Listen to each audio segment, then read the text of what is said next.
Trouble was brewing in America.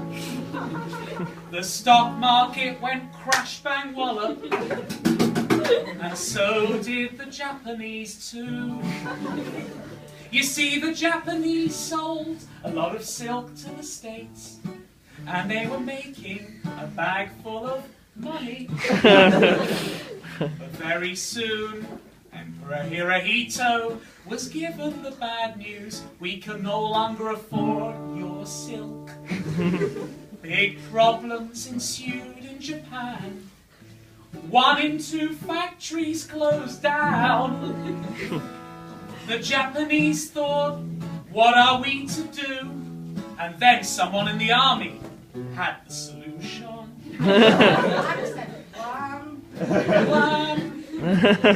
Manchuria. We've got a railway. How about we plant a bomb on our railways? I'm not doing a Japanese accent. And we blame it on the Chinese audience participation. So a bomb went off on the Japanese railway. In 1931, the Japanese said, China, you're sabotaging us. We are going in self-defense. But when we went in, we didn't even bother rebuilding the railway. We went straight for the coal and the oil. And that's what we really wanted. Well, my friend of the League of Nations, a chap called Lord Lytton, was sent on the case. He had a 3-month voyage to get to Manchuria. Meanwhile, the Japanese were rolling in the oil. By the time Lord Lytton got there, the Japanese had all they wanted. Lord Lytton said, off you go! The Japanese said, no. So, Lord Lytton said on one more time, go from Manchuria. And the Japanese Hirohito said, we will leave the League of Nations. Now, just breathe for a second. Think of the next slide. Japan said a very bad example. Italians were looking on. Also on the Council of the Lawn, the League of Nations. The Italians had ideas. Mussolini, who took off his top every now and again because he wanted to show off his muscles, but he said now it's the time Italy is going to show off their muscles. He already had some land in Somalia, and then he wanted a bit more. A greedy man was Mussolini, and he said Abyssinia is next. So he knew that Abyssinia would be a fairly easy target, because modern air force with modern bombs against people with no shoes and spears. Now we want to go sad. Okay. However, this was a terrible violation. The Italians used poison gas on innocent civilians and then claimed it was simply leprosy. The world looked on and said, that is terrible, Italy. You should be setting a better example. But the Italians claimed that this was pure leprosy. They had done none of this. Haile Selassie went to the League of Nations in 1935. And he said, if you have any gumption, you will defend. That is your job. Italy is the aggressor. We are the victim. Do your job and defend us. But meanwhile, the British and the French, behind closed doors, plotted to give Italy what they wanted, on the condition they stopped the bombing. And it all came out in the wash. that Mr. Hoare, spelled H-O-A-R-E, and Mr. Laval, L-A-V-A-L, spam marks, were plotting. Italy got what they wanted, and then copied Japan and left the League of Nations. And now things were getting serious. The League were getting a little worried. You see, they wanted to keep Mussolini on side to stop him getting close to that man Adolf Hitler. But it didn't. It didn't. So, 1936, the Italians have left the League. And meanwhile, Adolf's getting a little bit confident. His first big risk in March 36 was the Rhineland remilitarization. Hitler was sweating away, saying to his troops, if you see the French anywhere, get back over the border and bolt it. But the Frenchmen could not be seen, since they were fighting an election. Well, Hitler got his Rhineland, he wiped away the sweat, made a pact with Italy, and the rest is history. But I'm not going to stop there, just in case you're getting bored, because there's more to come. The Rome-Berlin axis of 1936 is where Hitler and Mussolini put their hands together in peace, ironically.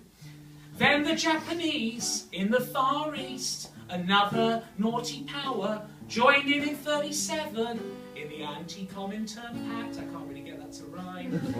And now Hitler felt more confident to take the bigger risks. So, the year is 1938. It's springtime. Springtime is a good time for invasions as the weather gets warmer. Have you noticed that? Yeah, March. March is always a good invasion month, remember that. Anyway, where was I? Hitler, springtime for Hitler was a cabaret. Right, I'm getting distracted. Hitler made approaches to the man that I couldn't spell, Mr. Chancellor of Austria. What was his name? Seysingle. The one on your spelling test. Schuschnigg. And Schuschnigg said, look, Adolf, you may be from Austria, but we want to remain independent. Hitler had other ideas. He said to Schuschnigg, you better know who the boss is. I want my friend Seysingle promoted, or you will be dead. Seysingle got a promotion, and then on the 12th of March, Hitler sent in his troops to Austria. People greeted him on the street, generally proud. Some women collapsed in excitement at the sight of Adolf Hitler. I cannot think why. Hitler said, we'll have a vote now. And funnily enough, with German troops patrolling, the result was 99.75%, with a token gesture 0.25 for error.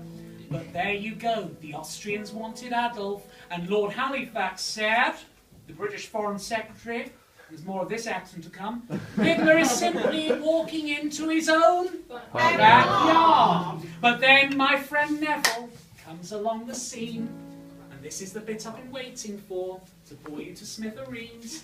In September 38, Hitler's been busy over the summer planning his next target. The Sudetenland in Czechoslovakia had lots of oil and coal, but rather conveniently, there were 3 million German speakers as well. Hitler said they should be under my control, not yours, Benesch. The Czech Prime Minister was prepared to fight and said he would mobilize. However, Hitler been winding up the Sudeten Germans to join with Germany. Benesch said, no you're not, you're staying with me. But then a phone call came across from London, and it was our friend Neville Chamberlain. He said, look, Benesch, if you'll fight alone, because quite frankly, we are not prepared to risk our troops on such a faraway land as yours. So Benesch thought, oh dear, I thought I could rely on Britain and France, my friends, but now we're going to die. But don't worry. Neville had never flown before, but got rather used. after climbing up the steps of his private jet. And he said, "There is a little trouble that I'm going to sort out. Not once, not twice, but thrice. But thrice." 3 times Neville went to see Adolf in Germany. The final time was in which city? Munich. And at that agreement, at that meeting, the Czechs were not invited, and neither were the Russians, though they had a border with Czechoslovakia. Hitler agreed, and so did Neville Chamberlain. Hitler would get the Sudetenland straight away, on the condition he'd be a good boy. Remember, like the toddler who has their tantrum, to get the chocolate and gets it because mummy and daddy are tired. And then Chamberlain comes back, people are waiting. He gets off the plane, and he says to the British people waiting nervously, "Will it be war or will it be peace?" Neville holds up a bit of paper and says, "This is peace In our time. in our time." I have this morning concluded a final meeting with Herr Hitler, and this paper bears his signature next to mine. The Sudetenland is his last territorial demand in Europe. We have peace in our time. Now go home and have yourselves a good sleep in peace. And everyone went, yeah! But it was all in vain, because in 1939, Adolf couldn't be trusted and broke his promise again. He invaded the rest of Czechoslovakia in March, and Neville was upset. But don't worry, because Britain had 6 months to rearm, a little bit more full steam ahead. Neville realised now that Adolf couldn't be trusted, that a bit of paper was basically worthless. Sorry, that's your asking. It's history object. Oh yeah. Was worthless, and now Hitler's next target would be Poland. But anyway, there's one more twist in the tale before I shut up. Russia had been very disappointed by Britain and France and decided to approach Germany, their enemy. Hitler wanted Poland, Stalin wanted a bit too.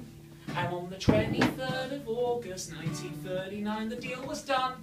The Nazi-Soviet pact. Germany would get the West, Russia would get the East. It was a deal between 2 enemies because they were both pragmatic. Word of the day. Then finally, Hitler sent his troops on the 1st of September 1939. Chamberlain sent a final warning telling Adolf to get out. And when Adolf didn't even have the good manners to respond, Chamberlain said, was that the subtone? On the 3rd of September, we are once again at war with Germany.